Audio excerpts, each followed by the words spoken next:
बात की? मैं मुझे कोई नहीं ना, इनकी अपनी गलती।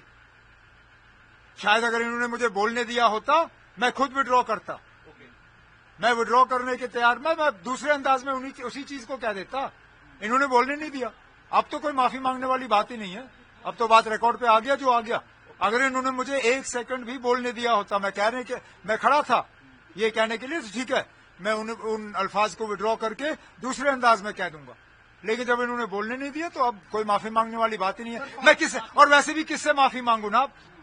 जो असेंबली में हमें मुल्क की बात कहता है, आइन की बात कहता है, अंबेडकर की बात कहता है, और खुद 26 जनवरी के फंक्शन में पूरा टाइम बैठ नहीं सका।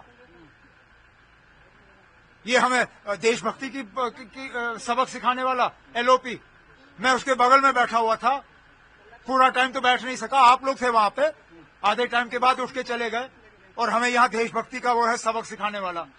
पहले खुद समझाए ना, आप फंक्शनों में बैठ नहीं सकता और यहाँ नेशनलिज्म का हो हमें लेक्चर सुनाना शुरू कर जाता है। उन्होंने कहा कि धारा 370 हटने के बाद आप मजबूर हुए हैं कि उसको फैसिलिटेट। अब कोई मजबूर नहीं। अब हमने कब अमरनाथ यात्रा को फैसिलिटेट नहीं किया? कश्मीरियों ने हमेशा जो है अपने कंधों पे यात्रियों को लेके गुफा तक पहुंचाया। कब हमने यात्रा को फैसिलिटेट नहीं किया?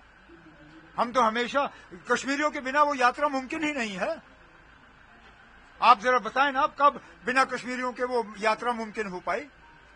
ये आज फैसिलिटेट करने वाली बात नहीं है। उस गुफा को ढूंढा ही वहां का एक रहने वाले ने। हमने हमेशा इस यात्रा को फैसिलिटेट किया है, आगे भी जाके करेंगे। इसको 370 से लेके कोई लेना देना नहीं।